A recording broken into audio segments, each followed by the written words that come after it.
Corona की तीसरी लहर के मद्देनजर प्रशासन की तैयारियां तेज। मधुबनी में सुनिश्चित की जा रही ऑक्सीजन सप्लाई व्यवस्था। डॉक्टरों को ट्रेनिंग के लिए पटना एम्स भेजा गया।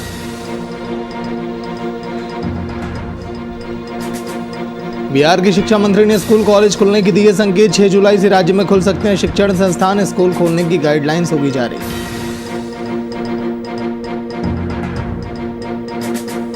तेजस्वी यादव की सरकार गिर जाएगी पर जेडीयू अध्यक्ष का तंज। आरसीपी सिंह ने ली तेजस्वी की चुटकी। बोले कार्तिक में आम गिरने का इंतजार। हादसात पर बिहार की सभी जिलों में 100 के पार पहुंचे पेट्रोल के दाम। महज 15 दिनों में ठोका शतक। पेट्रोल की कीमत में 33 पैसे की बढ़ोतरी दर्ज।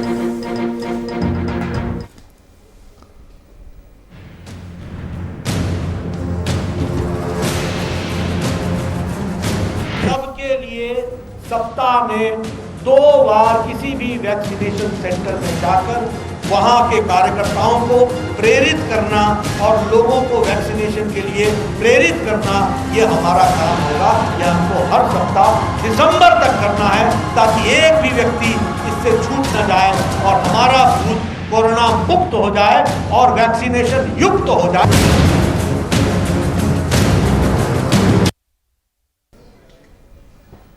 नमस्कार, वीआईपी न्यूज आप देख रहे हैं। मैं आपके साथ सागर मिश्रा। बिहार बीजेपी के प्रदेश कार्य समिति की बैठक हुई और पार्टी के प्रदेश मुख्यालय में ये बैठक की गई, जिसका उद्घाटन राष्ट्रीय अध्यक्ष जेपी नड्डा ने वर्चुअल माध्यम से किया। बीजेपी राष्ट्रीय कार्यालय में बने मंच से संबोधित करते हुए नड्डा ने पार्टी के जनप्रतिनिधियों, पदाधिकारियों और नेताओं को सप्ताह में 2 दिन टीकाकरण बूथ का निरीक्षण सुनिश्चित करने का टास्क भी दिया। उन्होंने कहा कि बूथों पर जाकर जन जागरूकता बढ़ाएं और लोगों को ज्यादा से ज्यादा टीकाकरण के लिए जागरूक करें। इस संबंध में बीजेपी के प्रदेश अध्यक्ष संजय जायसवाल ने भी प्रेस कॉन्फ्रेंस के और संदेश से अवगत कराया। इसके साथ ही उन्होंने चुनाव के दौरान किए गए वादों को ध्यान में रखते हुए रोजगार सृजन के प्रयासों की भी सराहना की और उसका भी जिक्र किया। कोई इस देश में बिना वैक्सीनेशन के न रह जाए, ये योजना हमको करना है।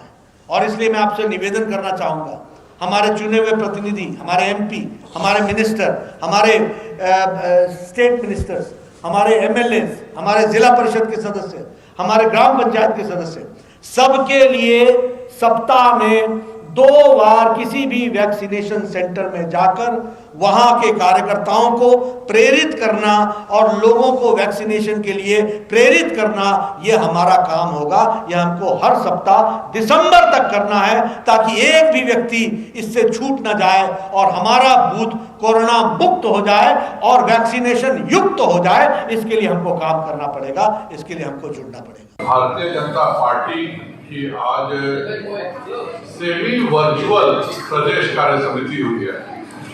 सेमी वर्चुअल इस सेंस में कि पहली बार है कि प्रदेश कार्य समिति के जितने भी सदस्य थे वह अपने अपने जिला मुख्यालय में बैठे थे, एक ही स्थान पर बैठे थे, जिनसे उनसे लगातार संपर्क हो सके। और इस बैठक को माननीय राष्ट्रीय अध्यक्ष श्री जेपी नड्डा जी ने दिल्ली प्रधान कार्यालय से संबोधित किया। 6 मार्च के बाद यह दूसरी बैठक थी चुनाव के बाद। और कोरोना की विपरीत परिस्थितियों में जिस तरह से भारतीय जनता पार्टी के सभी कार्यकर्ताओं ने सेवा ही संगठन के माध्यम से कार्य किया, उसके लिए माननीय राष्ट्रीय अध्यक्ष जी ने बिहार के प्रदेश की इकाई को धन्यवाद भी दिया और प्रदेश को कुछ कार्य राष्ट्रीय अध्यक्ष जी ने दिए हैं।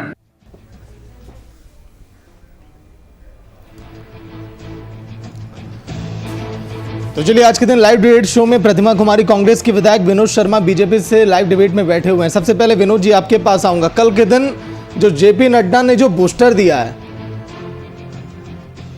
विनोद जी सुन पा रहे हैं? जी जी, चलिए, स्वागत है वीआईपी न्यूज में। विनोद जी, सवाल यह है कि कल के दिन जो कार्य समिति की बैठक हुई, इसमें अधिक फोकस ये था कि कैसे बीजेपी भी अपना जिक्र करे कि विकास में उनका भी अहम योगदान है, क्रेडिट अकेले नीतीश कुमार ना लेके जाएं।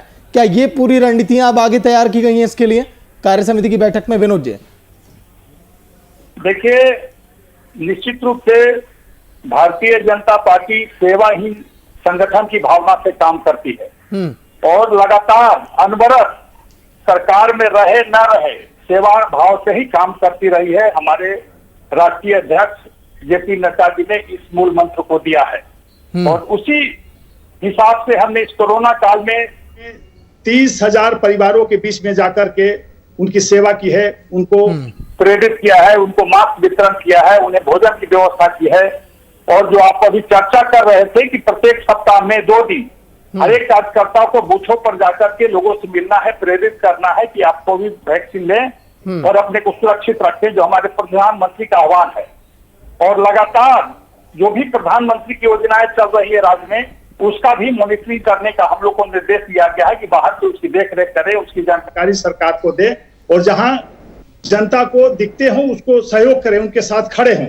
जैसे 50 लाख वेंडर्स जो छोटे छोटे लोन लेकर रोजगार करते हैं, उनको हम लोग को मुहैया कराना है। Vinod ji to the point बात मैं करना चाह रहा हूं। मैं ये पूछा कि क्या नीतीश कुमार जो अकेले क्रेडिट लेकर जा रहे हैं, बीजेपी नहीं चाहती कि अकेले केवल नीतीश कुमार को मिले, जनता ये भी जाने कि बीजेपी का योगदान है? सवाल ये है, सीधा जवाब। संयुक्त सरकार है, ये एनडीए की सरकार है, भाजपा, जदयू, हम और वीआईपी की सरकार है। किसी एक व्यक्ति को क्रेडिट नहीं जाता है, क्योंकि अच्छे काम होंगे तो सबको क्रेडिट जाएगा, अगर डिस्क्रेडिट होगा तो सबको जाएगा। ठीक है, मुख्यमंत्री हमारे आदरणीय नीतीश कुमार जी हैं, लेकिन हमारे भी दो डिप्टी सीएम आदरणीय किशोर जी और रेणु जी हैं और पूरा मंत्रिमंडल मिला जुला है। इसलिए चर्चा उचित नहीं है कि उनको क्रेडिट जाएगा, पूरे एनडीए गठबंधन को जाएगा और जिम्मेवारी सबकी बनती है बराबर की। तो निश्चित रूप से हम लोग अपनी जिम्मेवारी को समझते हैं और हम लोग काम करते रहें, सरकार में रहें या न रहें। हमारी पार्टी सेवा भावना से लगातार काम करती रही है हर एक राज्यों में, पूरे देश में, और उसी भावना को हम फलीभूत देखना चाहते हैं। हमारे आदरणीय प्रधानमंत्री का भी जो नारा है कि सबका साथ, सबका विकास और सबका विश्वास, और उसी मूल मंत्र पर हमारे राष्ट्रीय अध्यक्ष, हमारे प्रदेश अध्यक्ष संजय जायसवाल जी, हमारे प्रभारी आदरणीय प्रभारी भूपेंद्र यादव जी, कल सारे नेता उपस्थित थे, दोनों डिप्टी सीएम सुशील मोदी जी, सारे लोग कल कार्य समिति की बैठक में, और सबने यही कहा कि हम ईमानदार प्रयास करेंगे कि बिहार की जनता को किसी तरह की दिक्कत नहीं हो और जहां दिक्कत हो वहां खड़े मिले। चलिए ठीक है। प्रतिमा कुमारी कांग्रेस की विधायक आज के दिन डिबेट में बैठी हैं। प्रतिमा जी, स्वागत है वीआईपी न्यूज में। एनर्जी बूस्टर कल के दिन दिए हैं जेपी नड्डा, ताकि बीजेपी और मजबूत हो, संगठन का विस्तार हो, लोगों तक पहुंचे संदेश कि बीजेपी भी काम कर रही है इस कोरोना काल में, उनके कार्यकर्ता लगे हुए हैं।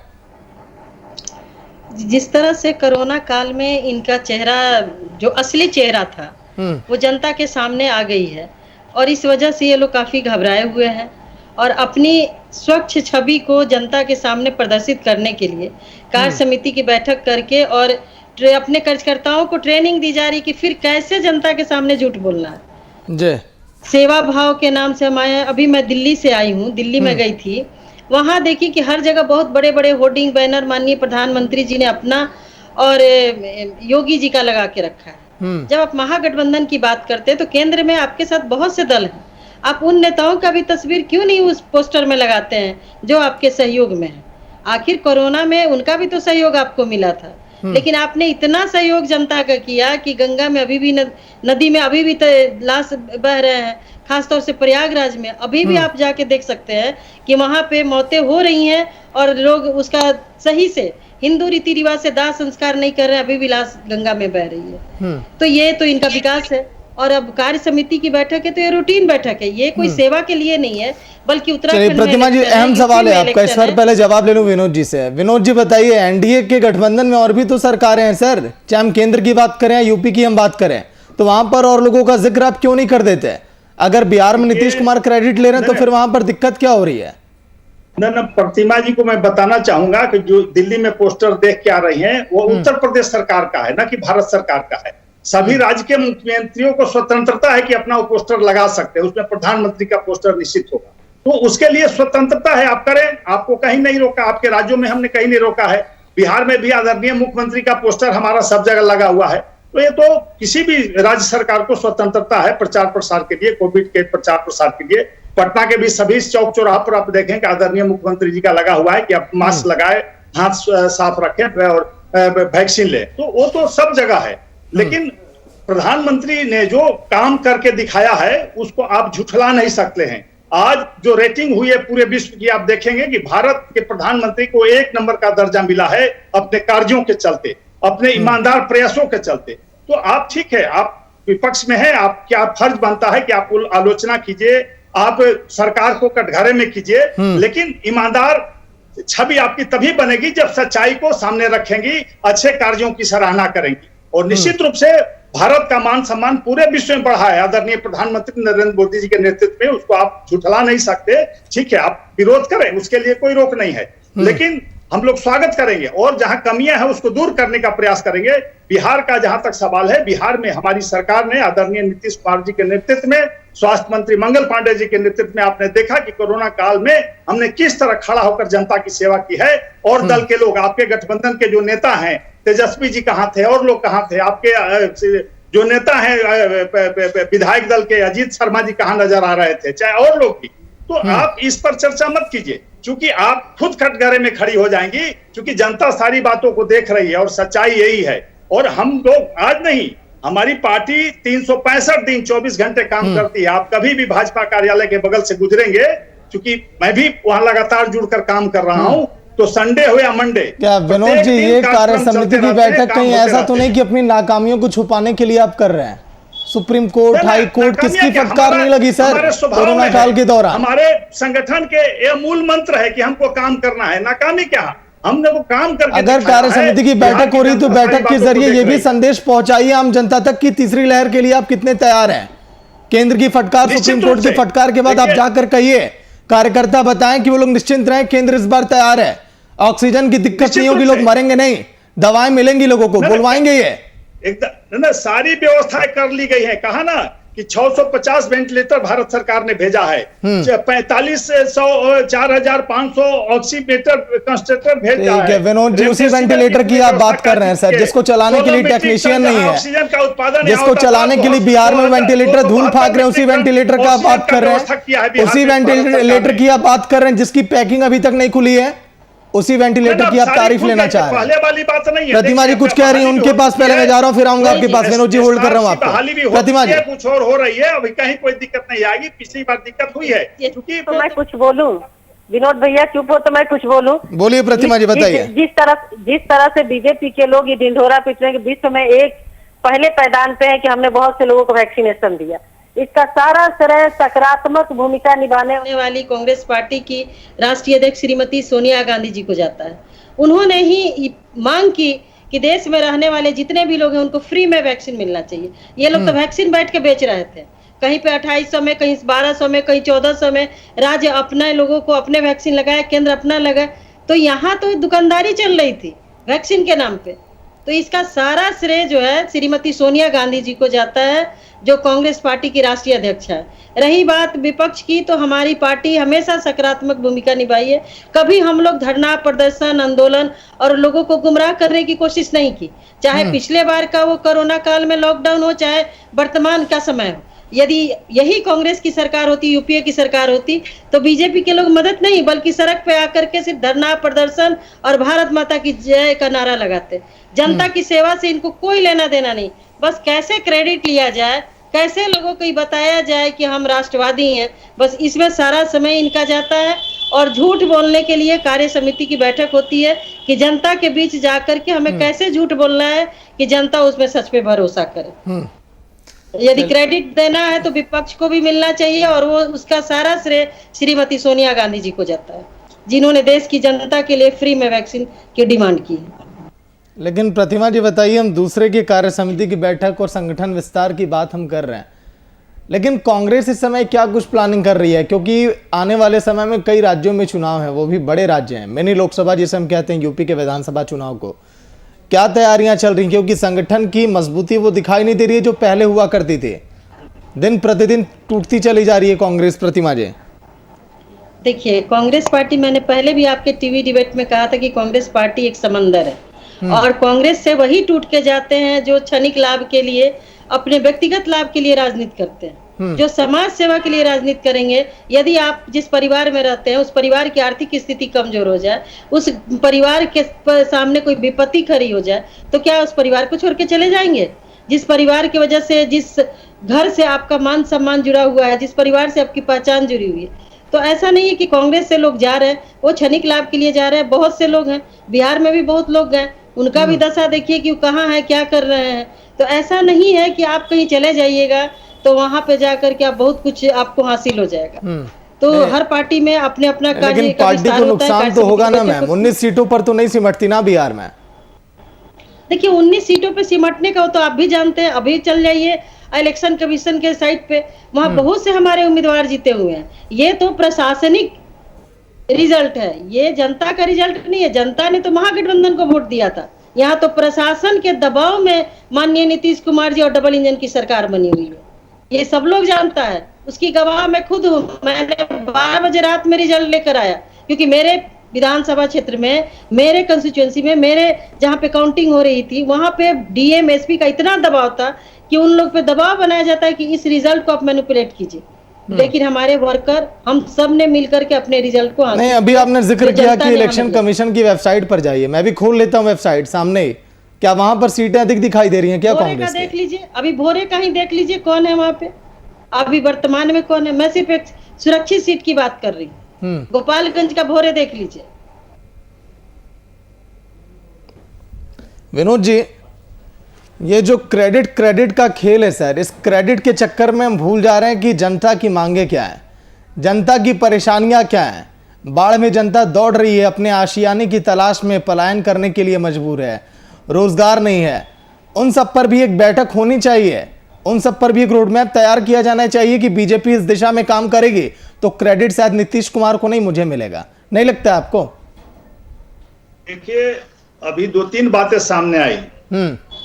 अभी तो वो रोजगार की बात तो मैं करूंगा ही, क्योंकि हमने प्लान बनाया है, जो हम अभी चर्चा कर रहे थे कि 50 लाख वेंडर्स को अभी लोन उपलब्ध कराना है, कार्यकर्ताओं को लग करके उनको लिस्टिंग करा के दिलवाना है। इसी तरह से बहुत सारे, हम लोग ने 19 लाख का जो घोषणा किया है, दावा किया है, उसको हम पूरा करेंगे। उसमें प्रयास जारी है, उसमें शुरुआत हो चुकी है। लेकिन प्रतिमा जी ने 2-3 बातें अभी रखी, उनका मैं जवाब देना चाहूंगा। एक कह रहे थे कि हम दुष्प्रचार नहीं करते हैं, गलत बात नहीं करते हैं, सोनिया जी को, राहुल जी को इसके लिए क्रेडिट जाना चाहिए।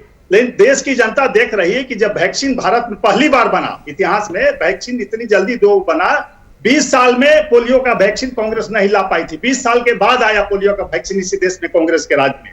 और यही राहुल गांधी जी, सोनिया गांधी जी, विपक्ष के लालू प्रसाद जी, चाहे मुलायम सिंह यादव जी, अखिलेश यादव, तेजस्वी यादव, सब ने इसी वैक्सीन की आलोचना की, कहा कि भाजपा की वैक्सीन है, मोदी की वैक्सीन है, लोगों में भ्रम पैदा करने का काम किया, जिसके कारण वैक्सीनेशन की गति कम हुई। आज भी शायद ये जवाब नहीं दे पाएंगी कि लालू प्रसाद यादव जी, आदरणीय राबड़ी जी, आदरणीय तेजस्वी जी, मीसा भारती जी, किसी ने वैक्सीन नहीं लिया है। इतनी बड़ी आश्चर्यजनक बात समझिए, बिहार में कैसे वैक्सीन लगेगा। इन अपने लोगों को एक बताना चाहते हैं कि हम वैक्सीन नहीं ले, तुम भी नहीं लो, और दुष्प्रचार की बात करती हैं। कांग्रेस के राज्यों में क्या हाल हुआ लोगों ने देखा है, वैक्सीन भी बर्बाद कर दिए गए। मध्य प्रदेश में जब इनकी सरकार थी, चाहे अभी राजस्थान में बिगे मिले कूड़े के ढेर में वैक्सीनेशन, जब मध्य प्रदेश में हमारी सरकार थी। और दूसरी बात है कि सेवा तो कांग्रेस नाम की संगठन बिहार में है क्या? उन्हें बिहार में अपने बलबूते पर 19 सीट लालू यादव जी के बारे में और अपना कोई संगठन नहीं है, है आपको ये तो टीवी मीडिया में कांग्रेस पार्टी के बड़े रहना चाहती है और कहे कि समुद्र है, समुद्र था कांग्रेस में मानता हूँ, लेकिन अभी खारा समुद्र हो गया है, जहाँ लोग रहने वाले मर रहे हैं उससे नमक का पानी पी के समुद्र में। और इसके विनोद जी एक एक करके जवाब सुन लेते हैं। प्रतिमा जी अगर आपके सवाल का जवाब दे रही तो वो भी सुन लें। पानी का समुद्र हो गया है, जहाँ की मछलियां मर रही हैं, वहां रहने वाले लोग मर रहे हैं, और उसके नेता अभी भी आंख मूंद कर सोए हुए हैं, अभी भी दिवा स्वप्न देख रहे थे कि हम महासागर थे। आप सिकड़ करके नदी में आने जा रहे हैं, नाले के रूप लेते जा रहे हैं कई एक राज्यों में। तो आप चूंकि हैं, आप काफी अनुभवी और काफी कर्मठ महिला हैं, हम जानते हैं, लेकिन आप अकेले वहां क्या कीजिएगा? आपकी तरफ बहुत कम लोग हैं, विचार वाले लोग, वहां तो क्या हो रहा है सो आप भी जानती हैं। मैंने भी भाई कम से कम मेरे ही विधानसभा क्षेत्र से तो शुरुआत कीजिए विकास का। कागजी विकास ना हो, जमीनी विकास हो तो हमें भी खुशी होगी। और मैं पार्टी के बंधन से ऊपर उठ करके, मैंने हमेशा तारीफ किया, मैं अच्छे कामों का तारीफ करती हूँ, ऐसा नहीं है। देश हम सब का है और हम सब का दायित्व बनता है कि इस देश में रहने वाले को अच्छी सुविधा व्यवस्था मुहैया कराई जाए, चाहे उनके आवास का हो, रोजगार का हो, चाहे उनकी सुरक्षा का हो। सुरक्षा का वही हाल है। कल दिन दहाड़े हमारे विधानसभा क्षेत्र में चाकू एक दुकानदार को मार दी गई। पुलिस को घंटों फोन करने के बाद पुलिस नहीं आती है।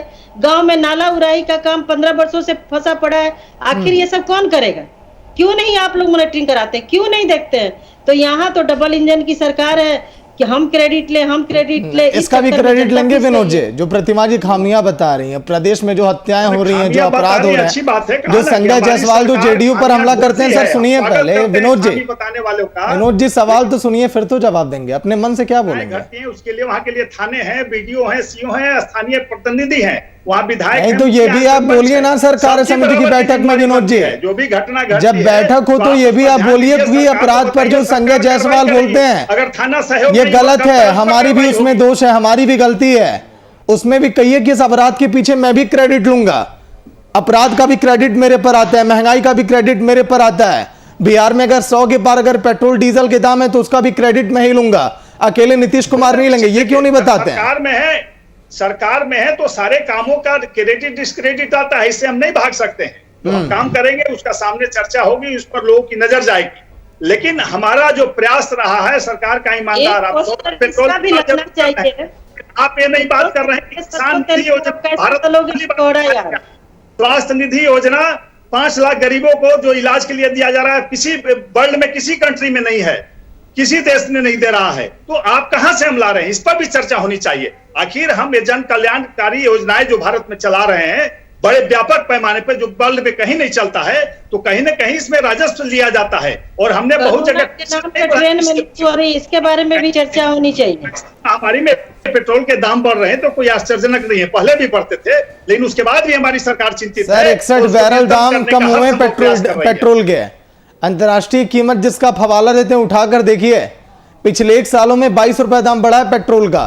आप कह रहे हैं कि कुछ भी इजाफा नहीं है पेट्रोल के दाम में, और आपका ये कहना कि हम और विकास कार्यों के लिए पेट्रोल डीजल के दाम हम बढ़ा रहे हैं, ये बयान आपका कहां तक सही है? आम जनता संतुष्ट नहीं होगी, बल्कि और कोसेगी आपकी सरकार को कि हमारी जेब से पैसे निकाल के महंगाई आप बढ़ा रहे हैं और कह रहे हैं कि हम आपका विकास करेंगे। गरीबों को आप कह रहे हैं कि हम दान देते हैं, अमीरों और गरीबों को फर्क नहीं पड़ेगा, मध्यम वर्गीय परेशान हो रहा है। गरीबों के इलाज के लिए 5 लाख रुपया वर्ल्ड में किसी देश में मिलता है क्या? कहीं किसानों को 6,000 रुपया मिलता है क्या? कृषि विकास से डर लगने लगा है, तो आखिर कहां से पैसे आएंगे? कोई तो विकल्प होगा। आखिर पैसा लेकर के जनता के बीच में ही हम खर्च कर रहे हैं, ठीक है? किसी और देश में लाखों किसान आत्महत्या करता है क्या? निकाला जाएगा। किसी और देश में लाखों किसान आत्महत्या करता है क्या? किसी और देश में ऑक्सीजन के लिए लोग मरे क्या? किसी और देश में लोग दवाओं के लिए तड़पे क्या? विनोद जी 85 देश, प्रतिमा जी आपसे जवाब लूंगा, 1 मिनट लौट कर आऊंगा। विनोद जी क्या है? आप हमारी जनसंख्या, आप तारीफ करिए, हम तारीफ करने के लिए नहीं बैठे हैं। विनोद जी क्या सबका अंतिम संस्कार बहुत ही मान सम्मान के साथ हुआ, लेकिन यहाँ कोरोना में जब जो लोग जान गंवा दिए ऑक्सीजन के अभाव में, दवा के अभाव में, उनको भी अंतिम संस्कार मान सम्मान के साथ नहीं हुआ, उनको नदी में फेंक दिया गया। रोजगार की क्या बात करेंगे? कोरोना के नाम में ट्रेन पे तो लूट हो रही है।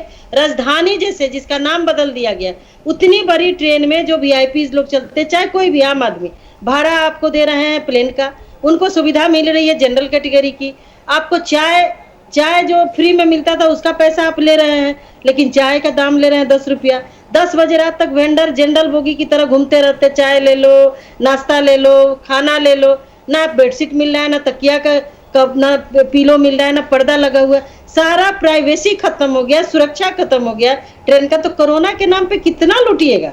अब तो विकास के नाम से ही डर लगने लगा है, और भविष्य में विकास के नाम सुनते ही लोग भयभीत हो जा रहे हैं। इसीलिए हम निवेदन करते हैं कि विकास मत कीजिए, देश की जनता के साथ न्याय कीजिए, ईमानदारी के साथ न्याय कीजिए, ताकि देश की जनता ये सोचे कि हम लोकतंत्र में हैं।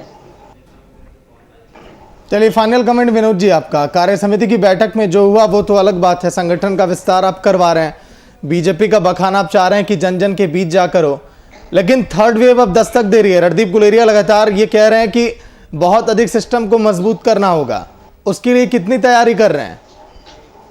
ये हमने कहा ना कि हमारी सरकार ने, केंद्र सरकार ने इसके लिए हर संभव मदद की है बिहार सरकार को, और बिहार सरकार भी प्रतिबद्ध है। इस बार हम थर्ड लहर में कोई ज्यादा मैंने जनता को हम कोई नहीं तकलीफ होने देंगे। उसके लिए हमने कहा ना कि 4165 करोड़ रुपए टीका के लिए भेजा गया है, मुफ्त वैक्सीनेशन हर व्यक्ति का किया जा रहा है, तो इसमें प्रतिपक्ष का सहयोग होना चाहिए, इनको प्रचार प्रसार करना चाहिए, इनको आग्रह करना चाहिए लालू जी से, राबड़ी जी से, तेजस्वी जी से कि टीका लें, तो ये लोग करेंगे नहीं, क्योंकि उनकी इच्छा के खिलाफ नहीं बोल सकते हैं। तो दूसरा है विश्वास दिला पा रहे हैं व्यवस्था के लिए 19 प्लांट लगा रहे हैं, एक हद तक भारत सरकार लगा रही है इसका, तो किसी चीज की कमी नहीं होगी और सारी व्यवस्थाएं पूरी कर ली जाएगी इन 2 महीने में। और करीब 2,500 करोड़ वैक्सीनेशन की व्यवस्था की जा रही है, जिसमें सभी जनता को एक चलिए ठीक है विनोद जी, तैयारी करिए, सिस्टम को और मजबूत करिए। तीसरी लहर जब दस्तक दे तो आम जनता सड़कों पर अपनी पीठ पर ऑक्सीजन लेकर ना दौड़े और ठेले पर लोग अपनी अंतिम शव यात्रा लोग ना करें। उम्मीद हम करते हैं बेहतर काम करेंगे। शुक्रिया विनोद जी आपका, प्रतिमा जी आपका चर्चा में शामिल होने के लिए। तो जिस तरह से हमने जिक्र किया कि कार्य समिति की बैठक हुई कल के दिन, लेकिन जेपी नड्डा का यह कहना कि अकेले क्रेडिट केवल नीतीश कुमार क्यों ले बिहार में, जो भी बीजेपी के कार्यकर्ता हैं जाकर बताएं लोगों के घर घर तक की नहीं, बीजेपी भी है एनडीए में, बीजेपी भी एक बड़ी पार्टी है, नीतीश कुमार से बड़ी पार्टी है, हम भी काम कर रहे हैं तो हमें भी क्रेडिट मिले। लेकिन बीजेपी को यह भी क्रेडिट लेना होगा जो अस्पतालों में कमी है, जो अव्यवस्थाएं हैं, जो ऑक्सीजन के लिए लोग तड़पे मरे और जो तैरती हुई लाशें और शव थे जो चीख चीख कर कहते रहे बिहार की अव्यवस्थाओं को। फिलहाल इतना, देखते रहिए वीआईपी न्यूज़। नमस्कार।